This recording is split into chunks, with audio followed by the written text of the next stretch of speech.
এই দুনিয়ার পুরো জীবনটা এটা হচ্ছে লালসাময় একটা জীবন, লোভ, মরিচিকা, মায়াজাল। এই মায়াজালে আমরা আটকে আছি, ফলে মৃত্যুর কথা আমরা ভুলে গিয়েছি। পাগলের মতো ছুটছি, আরো টাকা লাগবে, আরো খ্যাতি লাগবে, আরো যশ লাগবে, আরো দাপট লাগবে। আমার এত টাকা দিয়ে কি হবে, এত সম্পদ দিয়ে কি হবে, এত ব্যস্ততা দিয়ে কি হবে তোমার? স্টপ, থামুন, অনেক হয়েছে। আম্মা থামুন, take a rest, take a breath and think about death. Think that you have to go back to your Lord. একটু বসেন না, একটু ভাবেন যে আমাকে চলে যেতে হবে, চলে যেতে হবে। এই কোলাহল, এই ব্যস্ততা, এগুলো থাকবে, থাকবো না আমি। সাইয়েদনা ওমর ফারুক বলেছেন, মুতু ক্বাবলা আন তামুতু, মরার আগে একবার মরো। হাসিবু ক্বাবলা আন তুহাসাবু আলাইকুম, তোমার হিসাব নেওয়ার আগে তুমি একবার নিজের হিসাবটা করো না। কাগজ বের করে একটু লিখো না, কি কি ভালো কাজ করছিলা, যেগুলো দিয়ে নাজাতের ওসিলা হতে পারে। 1 2 3, আর কি কি আকাম কুকাম করছো দেখো না, লিখে দেখো তোমার অবস্থাটা কি।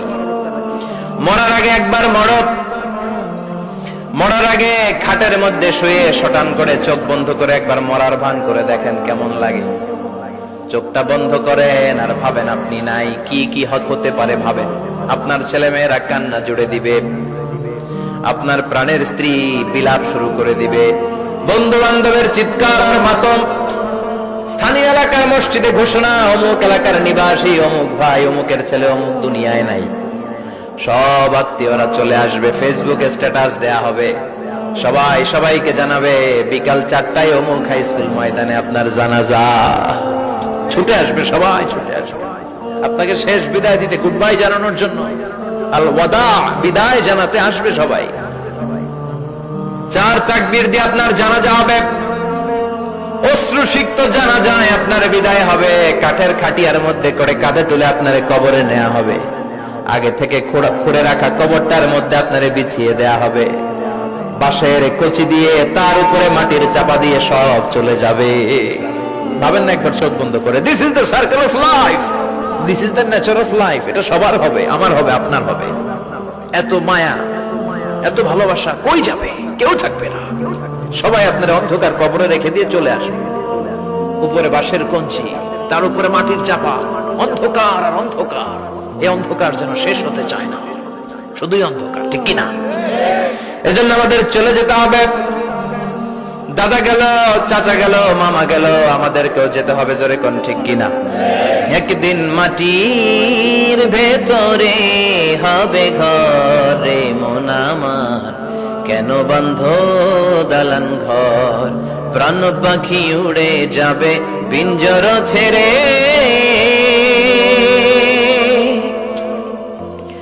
ধরা ধামে সবই রবে, তুমি যাবে চলে। বন্ধু বান্ধব যত, মাতা পিতা দ্বারা সুত, সবই হবে তোমার পরে। মন আমার কেন বন্ধ দালান ঘর, একদিন মাটির ভেতরে হবে ঘরে মন আমার, কেন বন্ধ দালান ঘর, ঠিক কিনা? সব পরে থাকবে, চলে যেতে হবে আমাদেরকে। এজন্য আখিরাতের কথা যেন আমাদের স্মরণ হয়। বিশ্বনবী বলতেন, নাহাইতুকুম আন জিয়ারাতিল কুবুর, আমি তোমাদেরকে কবর জিয়ারত করতে আগে নিষেধ করতাম, কিন্তু এখন নিষেধাজ্ঞা প্রত্যাহার করে নিলাম। এখন সব সময় তোমরা কবরের সামনে যাবা আর জিয়ারত করবা। কবরস্থানে জানতো, বড়ুয়া কৃষ্ণপুরের এই গ্রামের কবরস্থান আছে কোন দিকে? পূর্ব দিকে আছে, গোখরার জলের ওদিকে। যান আপনারা, একটু যাবেন, একটু গেলে আখিরাতের কথাটা স্মরণ হবে।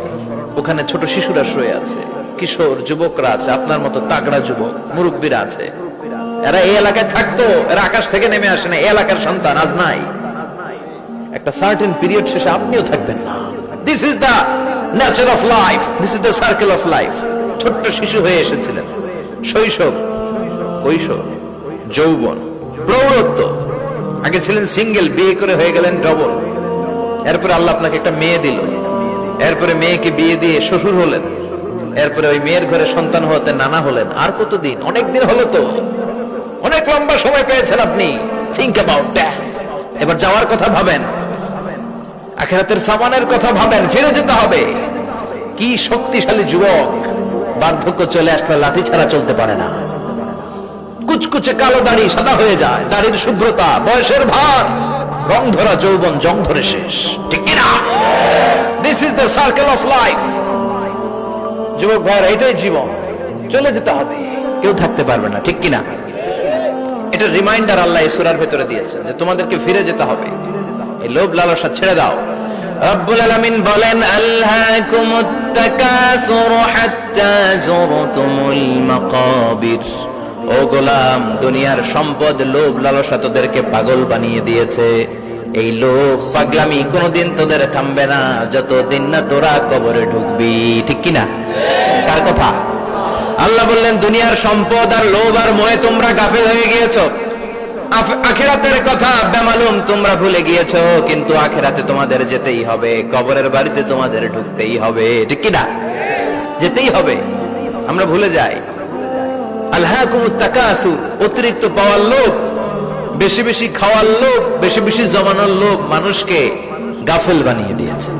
এটা মানুষের স্বভাব, আরো চাই আরো চাই, এই স্বভাবটা আছে না নাই? দেখবেন ছোট বাচ্চারা মসজিদের দোয়া অনুষ্ঠান শেষে জিলাপি দেয় না? গড়িয়া কৃষ্ণপুর কি দেয়? আগে বাতাসা দিত না, এখন কি দেয়? জিলাপি দেয়, মিষ্টি দেয়।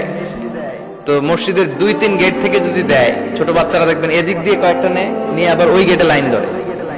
ওর হাত হলো ছোট হাত, ওর হাত ভর্তি জিলাপি, আর নেওয়ার জায়গা না, এরপর আরেক জায়গায় লাইন ধরছে, আরো লাগবে আরো লাগবে, এই আরো আরো আরো চাই, এই স্বভাবটাই মানুষকে কুড়ে কুড়ে শেষ করে দিয়েছে।